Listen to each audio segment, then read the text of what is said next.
So ang gagawin po muna natin ay kikinisin natin yan gamit yung ating pang port.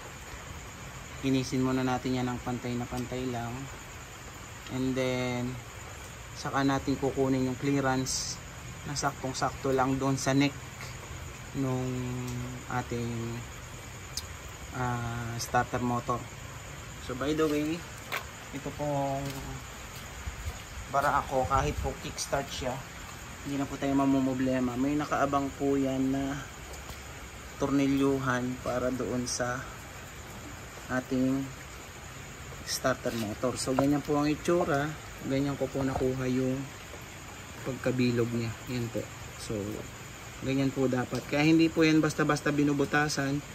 Pinag-isipan ko po muna kung paano gagawin na hindi siya ibababa sa makina. Kasi medyo matrabaho pong magbiyak. Do kaya naman nating biyakin yung makina. Medyo matrabaho po at malapit na po ang pasukan. Kaya hinahanda ko po ito sa starter para service po nung binatilyo ko sa high school.